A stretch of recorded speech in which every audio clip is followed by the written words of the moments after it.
Amém. Glória a Deus. Bom, vamos fazer uma reflexão com a palavra do Senhor. E eu quero começar pela carta aos Hebreus, capítulo de número 12. Vou falar pouquinho, certo?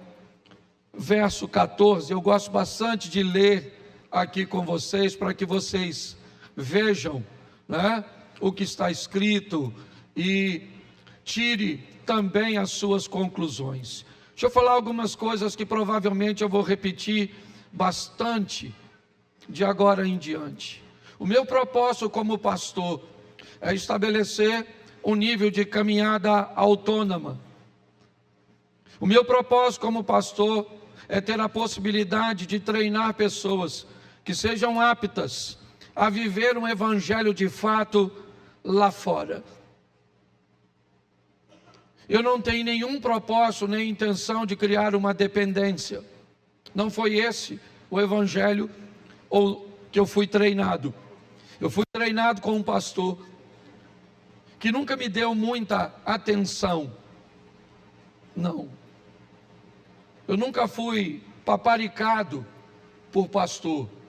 Pouco acesso eu tinha à sua sala, à sua intimidade. Caminhei com ele durante 2 anos, um homem de Deus.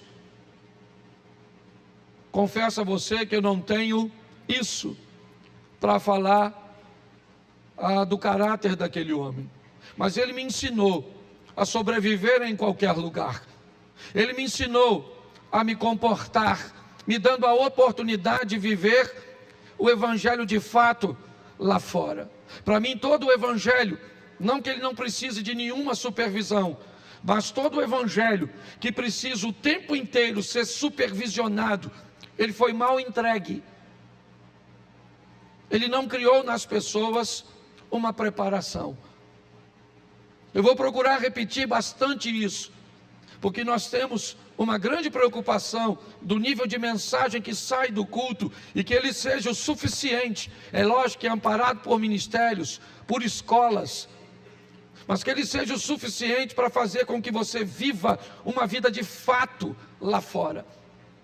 Para que a coisa mais importante que você tem nessa vida, que é o seu nome, todas as vezes que alguém mencionar seu nome, pós esse anúncio, seja no mundo físico ou no mundo espiritual, haja honra. Lembra de Deus conversando com Satanás no mundo espiritual a respeito de um homem? Tende visto meu servo Jó, homem íntegro, reto, temente e que se desvia do mal? Satanás disse a Deus: mas também ele te teme à toa. Ele te teme porque tudo o que ele tem está guardado por tuas mãos e eu não posso tocar em nada. E aí eu te pergunto, quem é que protegia a vida de Jó? Será que na verdade era Deus ou o próprio Jó, quando resolveu viver os princípios e viver uma vida decente e digna, preparar pessoas para aprender a viver em qualquer ambiente com Cristo? É a função da igreja. Este sempre foi o propósito de Cristo: transformar pessoas em cristãos. Só pode ser ou receber o título de cristão de verdade, passar a fase do crente para o cristão, aquele que consegue imitar a Cristo e mais, chamar a outras pessoas para imitá-lo. Como disse o apóstolo Paulo: sede meus imitadores, como eu sou de Cristo. É isso que nós precisamos fazer. Eu preciso ser claro com você. Se você entende que o modelo cujo qual você precisa estar inserido é um modelo que oferece a você quase uma atenção de 24 horas, que o tempo inteiro você precisa de um conselho, que o tempo inteiro você precisa de uma direção, o tempo inteiro você precisa de um norte, o tempo inteiro você precisa de oração. Se essa é a vida que você quer viver com Deus, você não faz parte desse ministério, você está no lugar errado. Você pode estar coberto de oração como nós oramos aqui, mas você precisa se defender com suas próprias orações e ajudar outras pessoas também com elas. Você precisa muitas vezes tomar uma direção. Nós temos pessoas aqui habilitadas para, em momentos pontuais, direcionar você. Mas se você quer um guru, se você quer um coach, você está no lugar errado. Nós não estamos interessados em pessoas que querem viver esse estilo de vida. Nós queremos receber pessoas que queiram encontrar com Deus e servir a Deus, aprendendo a equacionar a maior parte de seus problemas e ajudar outras pessoas a também seguir nessa caminhada. É importante que você entenda isso. Essa é uma visão que sempre esteve na minha cabeça. Não sou cocaína para causar dependência. Tá certo? Encontre Deus e viva com Ele, com a palavra. Ninguém pode ler a palavra para você. Ninguém pode orar para você o tempo inteiro. Ninguém pode decidir para você o tempo inteiro. É assim que funciona. Posso ouvir um amém? Poxa, pastor, eu vim visitar a igreja e nos vídeos o senhor é tão engraçado. Pois é, no vídeo é uma coisa, aqui é outra. Tá certo, aqui eu sou o pastor, então fique decepcionado não. Vamos lá, seguir a paz com e a santificação, sem a qual ninguém verá o Senhor. Vamos embora.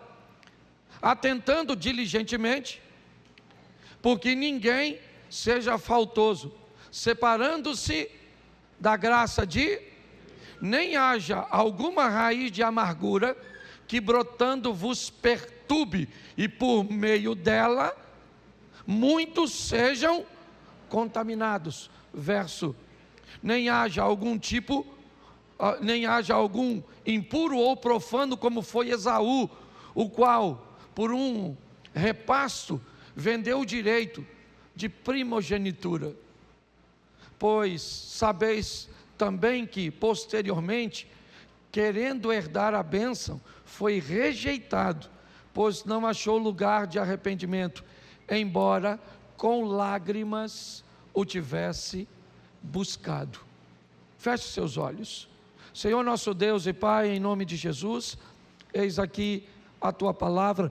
Tira todo o impedimento, todo o embaraço, toda a distração, ó Pai, e que a Tua palavra venha alcançar a mente e o coração, para que pessoas estejam decididas a estar mais próximas do Senhor. Pelo poder do nome de Jesus, você pode dizer amém? Amém. Isso. Preste atenção, porque eu quero, bota o texto por favor. Nós estamos com que tradução é essa? Senão eu tenho que traduzir 2 vezes aqui. Essa tradução está bem. Bota o verso, isso, 12 e 14. Tá bom, deixa com essa tradução mesmo. No segundo culto a gente, preste atenção, porque onde está para cá a palavra procurem viver em paz, a maioria das traduções fala de seguir a paz, está atrás da paz, procurando que em todo o ambiente ou tudo aquilo que você vá fazer, você tenha paz. A Bíblia chega a dizer que não há condenação para aqueles que fazem as coisas e têm paz no coração. Então ela diz que nós devemos seguir a paz com todos, ok? E também procurar a santificação, sem a qual ninguém verá a Deus. Nós temos 2 coisas preciosas. Falar de paz talvez hoje, principalmente que estamos envoltos em 2 guerras, talvez seja um grande desafio. Saímos de um ambiente onde praticamente não havia paz, né? Trazida por posicionamentos políticos. Mas a Bíblia diz algo muito precioso, que nós devemos seguir a paz e a santificação, sem a qual ninguém verá o Senhor. Deixa primeiro eu falar de santificação e depois eu quero falar um pouco de paz. É importante nós entendermos que não há perfeição em nós. E é importante nós entendermos que ser santo é bem diferente do que aceitar ser colocado num processo de santificação. O processo de santificação, na verdade, é um processo de purificação.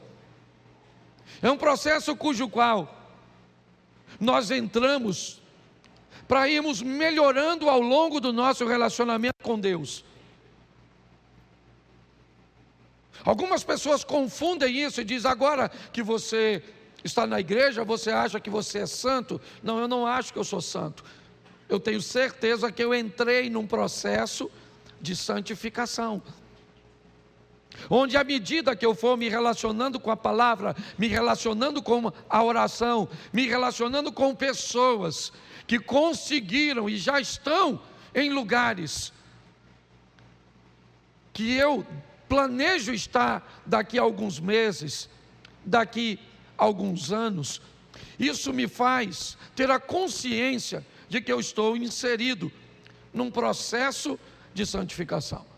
Ele pode acontecer um pouco mais rápido e ser um pouco mais fácil para algumas pessoas. Para algumas pessoas é mais fácil em algumas áreas, mas é difícil em outras áreas. Algumas pessoas se convertem instantaneamente, entram nesse processo de santificação, e algumas coisas que são mais notórias, visíveis e relevantes podem desaparecer quase instantaneamente. Pessoas param de fumar instantaneamente, param de beber instantaneamente, param de falar palavrão instantaneamente, param com negócios ilícitos instantaneamente, conseguem uma vida, né, de castidade instantaneamente, mas nem todos conseguem tudo isso de forma simultânea. Algumas pessoas conseguem se converter numa área e não se converter na outra, pelo menos com a mesma intensidade. Mas esse é um processo de santificação que a Bíblia diz, sem o qual ninguém verá a Deus. É algo que precisa ser seguido, que nós precisamos entender, que precisamos estar envolvidos nesse sistema de santificação, onde a cada dia que passa, nós vamos nos aprimorando, vamos melhorando, vamos corrigindo a nossa rota. É muito comum, para aliviarmos da carga do nosso erro, focarmos no erro do outro. Então, se eu tenho dificuldade de me libertar da fofoca, o que eu faço? Eu foco na pessoa que tem dificuldade de se libertar com suas vestimentas. Então, para tirar a atenção sobre mim, que falo demais, certo? Eu até consigo alimentar meu erro, apontando o erro de alguém que está ainda com dificuldade no que diz respeito a algumas questões morais, certo? De suas vestimentas, ou de seu vocabulário, e de tantas outras coisas. Se nós vamos viver numa comunidade cristã, precisamos entender que todos nós estamos inseridos num processo de santificação, e que áreas para um serão mais fáceis de acessar do que outros. Por isso, talvez, que ao seguir, você consegue mudar aí para outra tradução? Nós temos outra. Isso, vê se consegue colocar a outra. Me ajuda aí. Isso, glória a Deus. Seguir a paz com todos e a santificação, sem a qual,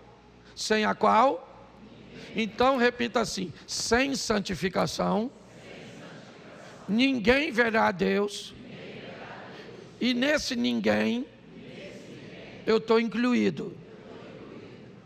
Porque às vezes parece que a gente fala dos outros e não de nós. Então, ninguém que não esteja inserido nesse processo de santificação, ou que se permita inserir. Mas pastor, eu não vou alcançar a perfeição. Calma, eu não isolei um texto. Eu vou te dar contexto para que você entenda isso. Mas pastor, eu nunca vou conseguir ser perfeito. Calma, Deus sabe disso. Se depender da sua perfeição, todo mundo sabe da minha perfeição, que nós não temos condições de sermos salvos. Então nós precisamos entender, porque se você começar a achar, e ele vai falar isso mais à frente, verso 15: tendo o cuidado, atentando diligentemente, voltou para o anterior? Volta o 14. O verso 15 é da mesma tradução? É melhor ficar com a minha. Vou ler, tira, por favor. Pode tirar, tira. Verso 15, depois eu digo a tradução para vocês. Tendo o cuidado de que ninguém se prive. Preste atenção, não é o cuidado. Quem aí está com a mesma tradução que eu? Quem está sem Bíblia, levanta a mão. Beleza, vai chamar um, pega uma carona do lado. Verso 15: tendo o cuidado de que ninguém se prive da graça de... Presta atenção, não é ninguém que te prive, é você que pode ser capaz de se privar. Alguém pode convencer a você, alguma situação pode convencer a você de que você não é digno de ser acessado pela graça de Deus.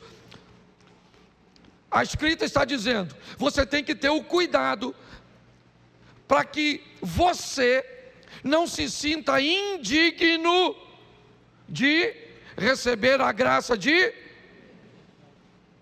e de que nenhuma raiz de amargura brotando vos perturbe, e por ela muitos se contaminem. Presta atenção numa coisa que tem matado muita gente na igreja, certo? Raiz de amargura. Vou trocar isso aqui de uma forma bem simples.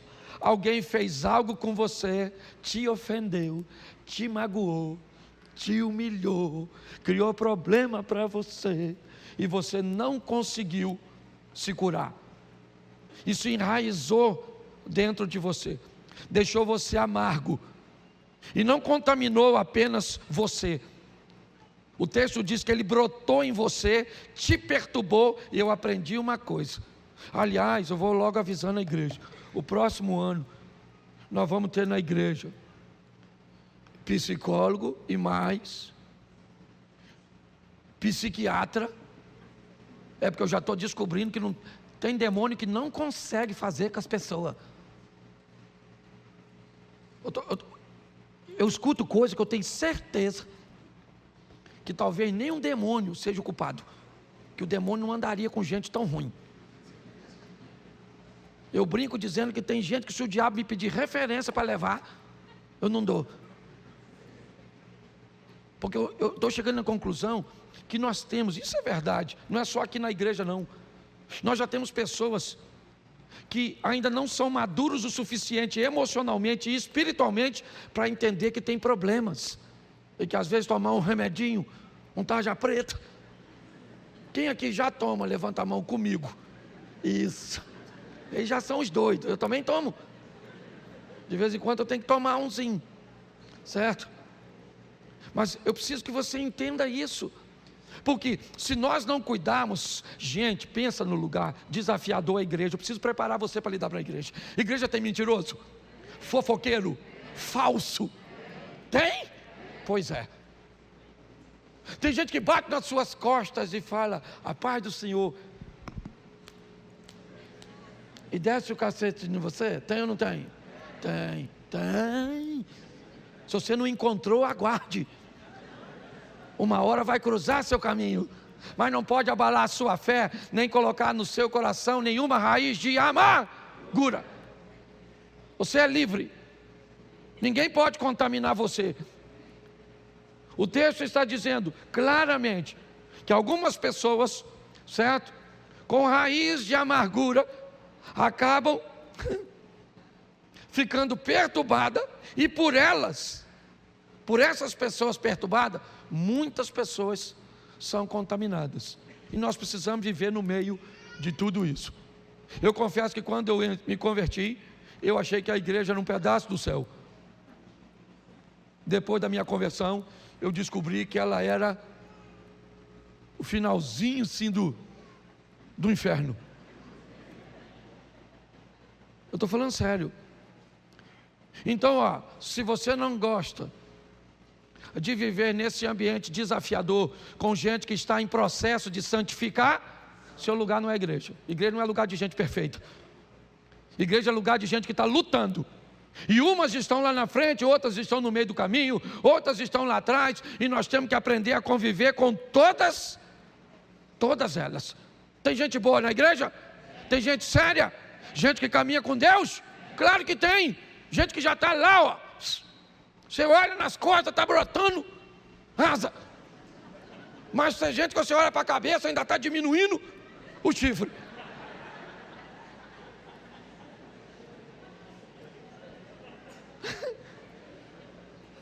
Você consegue entender isso? Porque isso é a igreja. E é isso que é legal. Certo? É entender que aqui tem todo tipo de gente. Gente que chegou agora, gente que muda rápido numa área, que não muda na outra. Tem gente aqui que já passou por 5, 7 igrejas. Por quê? Porque é melhor, é mais fácil mudar de igreja do que mudar de postura. Tem gente que quando você bate nela numa igreja, ela fala: eu vou mudar de igreja. Ao invés de mudar de postura, muda para outra igreja, muda para outra. Tem gente que só fica na igreja enquanto está recebendo chupetinha. Novo convertido, todo mundo vai lá: como é que você está? Nossa, prazer te receber. Isso, vamos na sua casa, que oração. Oh meu Deus. Aí chega outro, deixa atenção para você. Aí você fala: nossa, a igreja que ninguém liga para a gente. Esse dia uma pessoa falou assim: pastor, eu tenho 5 cultos que eu não vou na igreja, e ninguém me procurou. Eu falei: por que você não foi? Eu não fui porque eu não fui. E ninguém sentiu sua falta? Aí ela falou: não. Eu falei: eu também senti não. Se você não falasse, eu não sabia que você não estava vendo. Mas pastor, o senhor não cuida das suas ovelhas? A gente até cuida, mas dessa que fica em casa só para a gente sentir falta dela. Dona, tem igreja ali, nessa rua tem um montão, vai para lá, só não precisa de pastor não, só precisa de babá. Entendeu, dona? A minha vontade era falar: vá para o céu. Isso, porque para o inferno eu não posso mandar. Não é? Mas nós temos que preparar. Hoje eu vejo pessoas, certo, que não estão preparados para viver nesse ambiente. Aí qualquer coisa que: pastor, gritaram comigo, falou assim comigo. Eu sei que tem que tratar, todo mundo está lá, eu já vou falar disso mais à frente, mas nem todo mundo é polido do mesmo jeito, e nós temos que aprender a lidar com essas pessoas, com o mesmo amor que Cristo tem por nós. Então guarde qualquer coisa no seu coração, mas não guarde a amargura. Mas pastor, por quê? Vou te dar ou não? Romanos 12, 17. Coloca aí, eu gosto daqui mesmo que. Bota Romanos 12.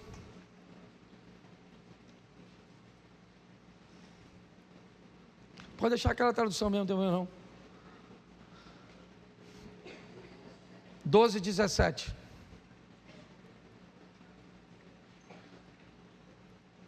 Não pague a ninguém o mal por procure fazer o bem diante de todos. Verso 18. Se possível, no que depender de vocês, vivam em paz com todas as...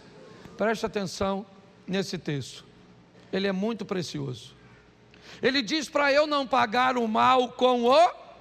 Quando eu pago o mal com o mal, isso significa que alguém me causou dano, me causou prejuízo primeiro, sim ou não? E isso me deixou tão desconfortável que eu retribuí o mal com... Então essa pessoa fez o que comigo? Me tornou igual a ela. Na verdade, essa pessoa acabou me discipulando. Quando alguém faz algo comigo e eu retribuo, na verdade é um discipulado. Quem me faz mal e me torna mal não é nem meu inimigo, na verdade é meu mestre. Mas o verso 18 nos dá uma direção que só pessoas maduras conseguem ter. Se possível, no que depender de vocês, façam o quê? Vivam em paz com todas... Você pode ler de novo?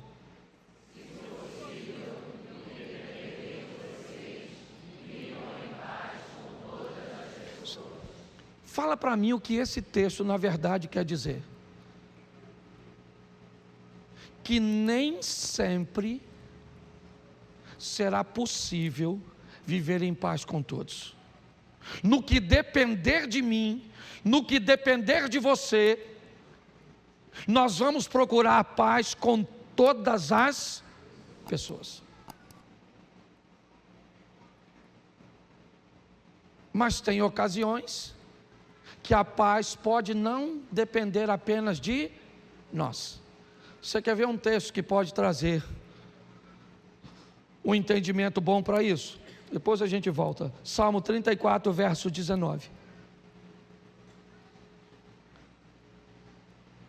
Muitas são as aflições, mas o Senhor de todas... Muitas são as aflições, muitas são as aflições, muitas são as aflições e do injusto. Me parece que esse texto está dizendo que o injusto sofre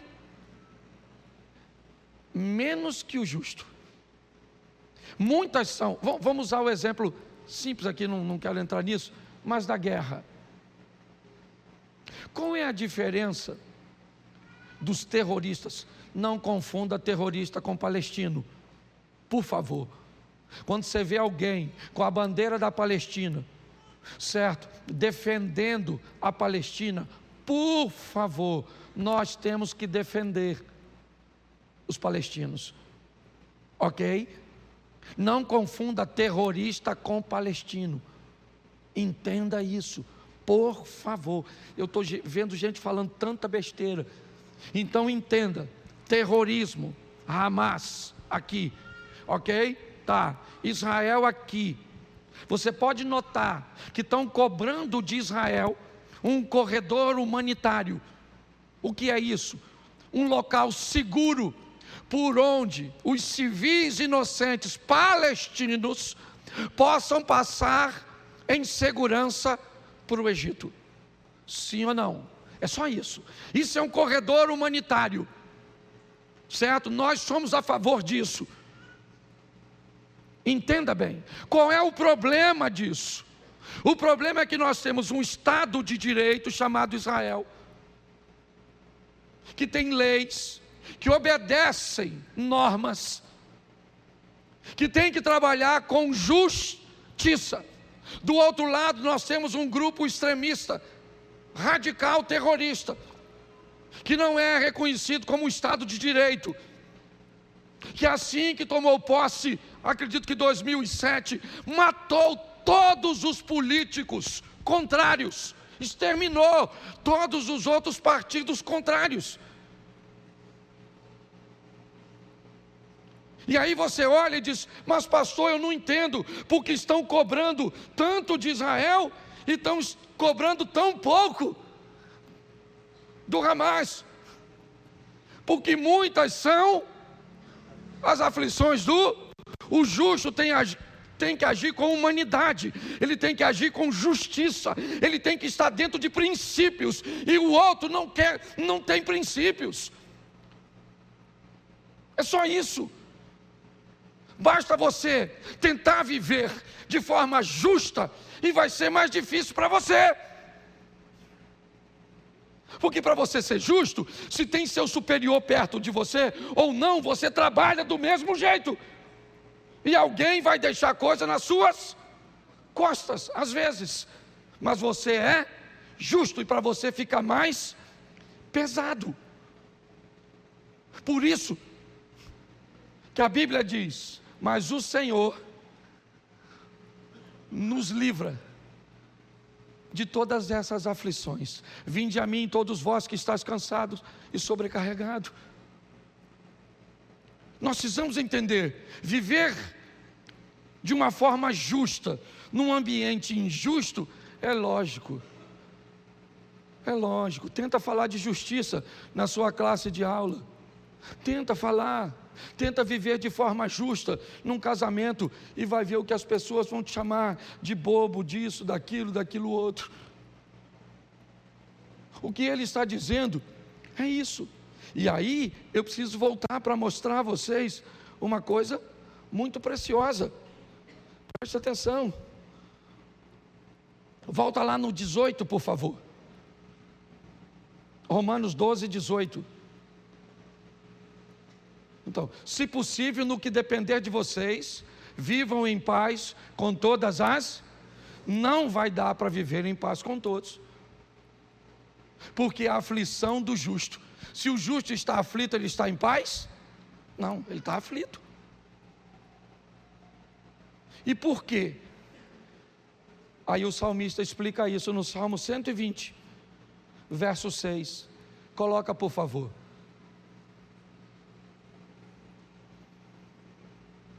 Salmo 126. Já há tempo demais habito com aqueles que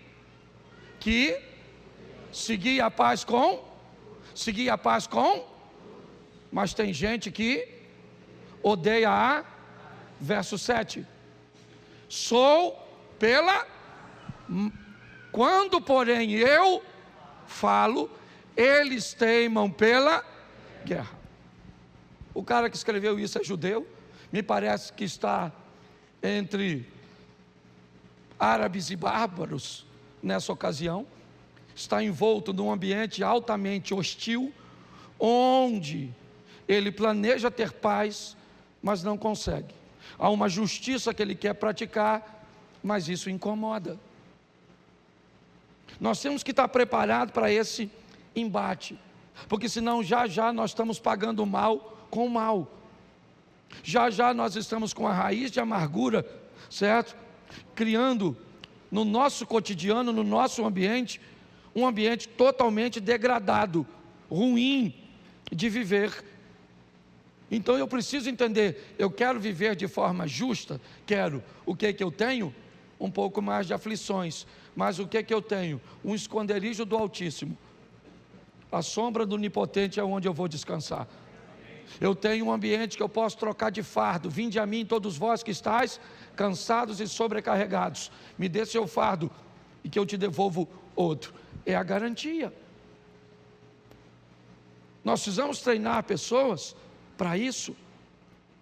O salmista diz: eu estou querendo a paz, mas quando eu falo, olha a minha tradução, a minha alma há bastante tempo habitou com os que detestam a paz. Eu sou pacífico, mas quando eu falo, eles já procuram a guerra. Então, para isso, vão para o trono, vão para o relacionamento com Deus. É lá que nós vamos achar respostas. Filipenses 4, 7. Filipenses, vamos ver como é que está escrito nessa tradução. Filipenses 4, 7. Põe para mim, por favor. isso. E a paz de quem? Que excede todo, guardará o vosso e a vossa em Cristo. Então só tem uma maneira, meu irmão: se aproximar de Deus e receber de Deus uma paz que excede todo entendimento.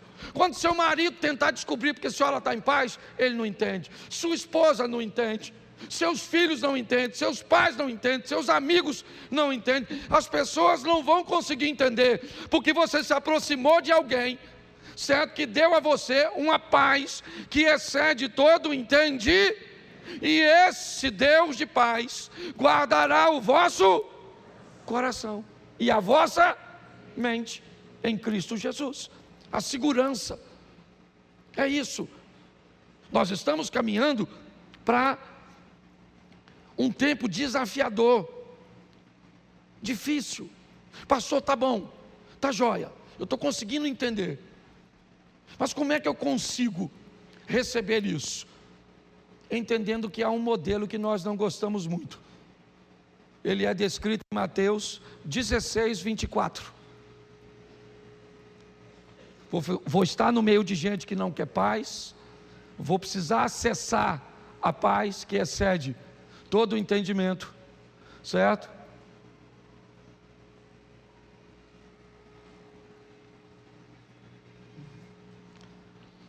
Mateus 16, 24.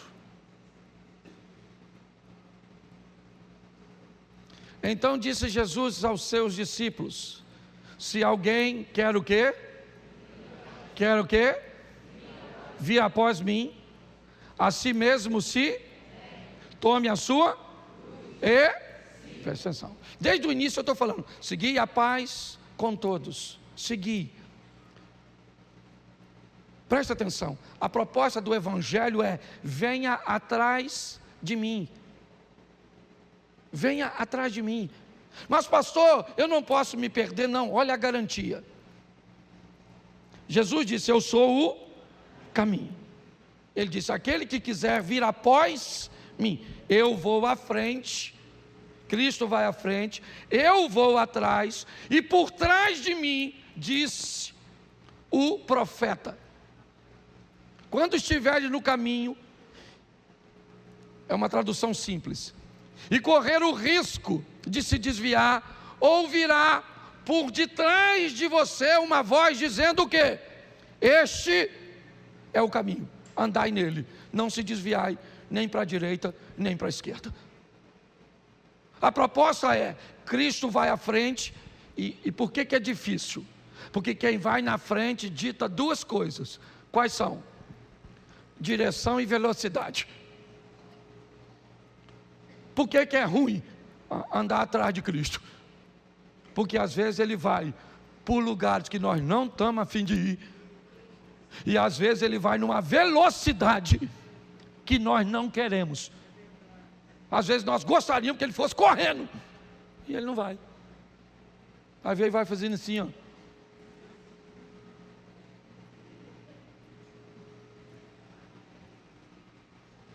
Quando você pensa que você está indo, Ele volta. Aí você fala: meu Deus, voltou tudo, vou desviar. Aí volta para o caminho de novo. Pare e pense. O que Ele está dizendo é: se alguém quiser vir após mim, negue-se a si, tome a sua. E deixa eu dar uma coisa aqui que as pessoas não gostam muito quando eu falo isso, não. Até tem alguns teólogos que ficam chateados, mas eu falo só para você refletir. Tome a sua. O que é cruz? Já parou para pensar o que é a sua cruz? Seu marido é sua cruz? Não, seu marido é sua escolha. Sua sogra é sua cruz? Não, sua escolha. Sua dívida é sua cruz? Sua escolha. Seus filhos são cruz? Escolha, você não... E fez? O que a gente chama de cruz, normalmente é resultado ruim das nossas, então nós bota na cruz, sabe, que é minha cruz, sabe, essa família que eu tenho, é uma cruz. Qual que é cruz? Qual?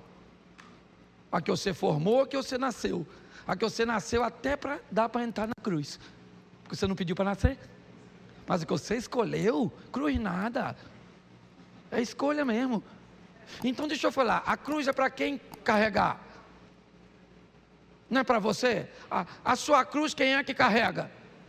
Então por que você bota peso? Eu não consigo entender isso. Ah, pastor, a minha cruz é pesada demais. Eu falo, menino, pelo amor de Deus. Mas pastor, eu tenho um câncer.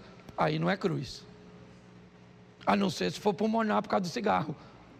Ah, mas eu aceitei Jesus, o coração é de Jesus, o pulmão da Souza Cruz. Então também não vem mudar de vida agora também e botar tudo na conta do eterno, não. Pelo amor de Deus. Certo? Então, a minha mulher às vezes, eu posso falar que ela não está aqui. Ela falou, Cláudio, a sua vida é muito fácil. Eu falei, você tem problema disso? Não tem. Tem problema? Não tem. Mais de 90% dos problemas que eu tenho, quem arruma não sou eu. Eu nem quiser resolver, eu não resolvo. Eu viro as costas, vou embora, vou viver a minha vida. Pense numa vidinha maneira no que diz respeito à cruz. Por quê? Porque a cruz é minha. Aqui, ó, que eu boto o peso. Eu estou botando rodinha e amortecedor. Quando passar no buraco, e estou botando um negócio cochoado. Aqui. Então cuidado com as suas decisões. Está assim de gente, ó, culpando o Satanás, porque é o diabo, o diabo. E o diabo nem vai. Sabe que você dá conta, sozinho. Então presta atenção, mas aí vem pior. Olha o verso 25, ele diz, toma a sua cruz e por quê? Porque quem, olha que isso aí agora atrapalhou. Quem quiser salvar a sua vida, perdê-la. E quem? Perder a vida por minha. Então preste atenção, certo? Todo mundo está olhando para a mulher, né?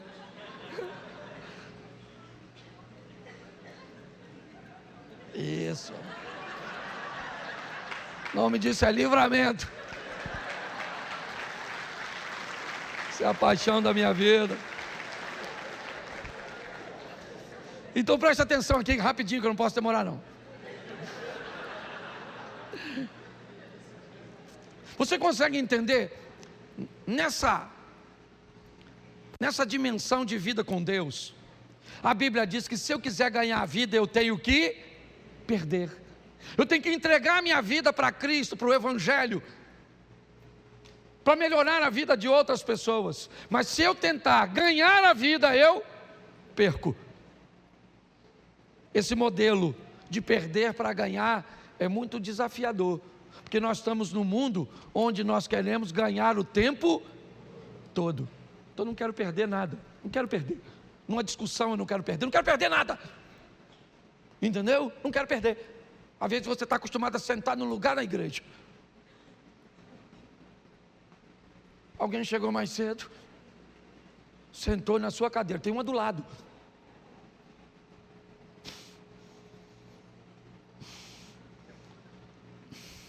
Senhor, como é que eu vou te adorar? Sentar no meu lugar. Às vezes coisas tão simples. Então é preciso que nós venhamos entender. Existe um preço. Lucas 14, 27. Está bem aí, ó. É praticamente a repetição do anterior. Lucas 14, verso 27. Mais 2 versículos e eu oro. E qualquer que não tomar a sua e vier após mim, não pode ser o quê? Agora o 28 é fantástico. Pois qual de vocês, pretendendo construir uma torre, não se assenta primeiro para calcular a despesa e verificar se tem os meios para concluir? esse texto, Jesus está dizendo o quanto custa ser discípulo dele. Primeiro, tem que andar atrás de mim, não é na minha frente. Não pode sair, porque tem alguém atrás de você, certo? Sinalizando o caminho. Este é o caminho. Este é o caminho. Andai nele. À frente vai Cristo, atrás vai a voz do Espírito Santo dando a direção, que é para não ter desvio. Mas ele faz uma pergunta aqui: qual de vocês, antes de comprar um carro, não faz as contas para ver se dá para pagar a prestação? Qual de vocês, antes de entrar num curso, não faz as contas para ver se tem como pagar o curso até ele findar? Aqui ele está usando uma torre como exemplo, porque é um exemplo comum para eles daquela época. Mas hoje eu diria para você, comprar um smartphone, fazer alguma coisa e conseguir saber, primeiro, antes de comprar, quanto, para ver se tem como pagar. Você quer ser cristão? Então descubra quanto custa no que diz respeito a sexo, a dinheiro, a vestimenta, a companhia, a rede social. Descubra quanto custa antes de entrar na igreja. Vem aqui para saber o preço. Quanto custa aí andar com Jesus? Então nós vamos dizer, tem que andar desse jeito, tem que fazer isso, não pode fazer aquilo, não pode fazer aquilo outro, tem que ser assim, é desse modelo, é assim, assim, assim, assim, assim, assim. E aí você diz o quê? Eu não tenho como pagar. Ou eu até tenho, mas não, porque a moeda não é grana. Se a moeda fosse dinheiro, estava tudo certo, mas não é, é postura. Pastor, mas agora ficou difícil. Então vamos terminar com Lucas 18, 26. Se você começou algo que não tem como concluir, está aí. Os que ouviram isso perguntaram: sendo assim, quem pode ser salvo? Verso 27.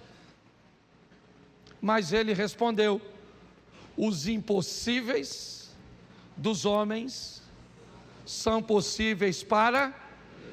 A proposta é a seguinte, irmão: você é filho de Deus, quer comprar um carro, ou melhor, seu filho quer comprar um carro? Quer.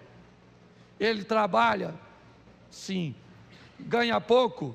Sim. Tem condições de pagar toda a prestação? Não. Então ele vira para você e diz: pai, eu quero comprar um carro, eu ganho R$2.000, a prestação custa 1.300, mas eu só posso pagar 1.000, porque eu preciso dos outros 1.000 para cumprir meu operacional. Eu posso comprar? E aí você diz: compra. Você paga 1.000? Você paga 1.000 e eu pago 300. Isso é graça. Isso é graça. Sabe o que é super graça que o pessoal está falando? Pai, eu compro o carro e o senhor paga tudo. O senhor paga tudo, eu não preciso pagar nada. Eu faço o que eu quero e o senhor paga tudo. Não é assim que funciona. Existe a graça, que você não deve se privar dela. Mas como ela funciona? Ela funciona você entrando num processo de santificação. Lembra no começo? E nesse processo, você vai pagar aquilo que pode e consegue, diminuindo a margem dos seus erros, mudando de postura, inserindo-se num processo de santificação, buscando a paz com todos. E aqueles que querem a guerra, eu mantenho uma distância segura. Não precisa virar meus inimigos, mas se querem guerrear, eu não quero, então eu mantenho longe da minha casa, longe dos meus negócios. Mas não preciso eliminar, eu simplesmente coloco num posicionamento seguro. Hoje há um problema na mente, muitas vezes, dos cristãos. A sensação de que há culpa na hora de posicionar uma pessoa, de colocar essa pessoa numa distância segura, seja ela quem for, filhinho. Pode ser sua mamãe. Se a véia não sabe o lugar dela. Eu falei isso aqui, esse dia atendi um casal, que a mulher foi para a lua de mel com a filha. Você pensa que é brincadeira? O cara foi tomar café de manhã com a mulher dele, a véia estava na mesa. Ele falou comigo: pastor, se fosse o senhor, o que é que o senhor fazia? Eu falei: para falar a verdade, quando a véia sentasse,